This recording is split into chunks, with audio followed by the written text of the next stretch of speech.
নম্বর মাখরাজ, নিচের ঠোঁটের পেট সামনের উপরে দুই দাঁতের আগার সঙ্গে লাগিয়ে। 14 নম্বর মাখরাজ, নিচের ঠোঁটের পেট সামনের উপরে দুই দাঁতের আগার সঙ্গে লাগিয়ে একটি হরফ উচ্চারিত হবে, হরফটি হচ্ছে ফা। ফা বলার সময় অনেক বেশি বাতাস বের করতে হবে। ফা, ফা, ফা। এখন আমরা চিত্রের মাধ্যমে ফা হরফের মাখরাজটা দেখার চেষ্টা করি।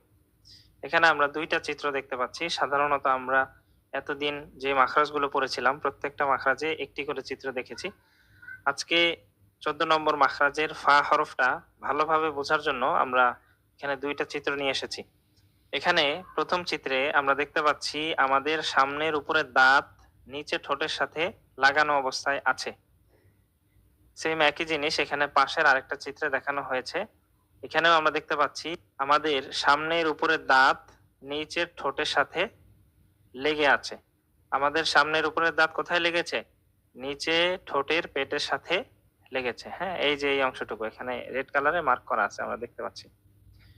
মোট কথা হচ্ছে আমাদের সামনের উপরে যে দাঁতগুলো রয়েছে সেই দাঁতগুলোকে নিচের ঠোঁটের সাথে লাগিয়ে রাখবো। এরপরে বাতাস বের করব। ফা, এভাবে পড়লেই হয়ে যাবে। আমরা প্রথমে আমাদের সামনের উপরের দাঁতগুলোকে নিচের ঠোঁটের সাথে লাগাবো, এরপরে বাতাস বের করে ফা উচ্চারণ করার চেষ্টা করব, তাহলেই হয়ে যাবে। ফা হরফটা একদম সহজ, আশা করি অনেকেরই সহি শুদ্ধভাবে উচ্চারিত হয়। তারপরও আমি আরো প্র্যাকটিস করিয়ে দিচ্ছি হরফটা, সবাই আমার সাথে সাথে প্র্যাকটিস করবেন। ফা, ফা।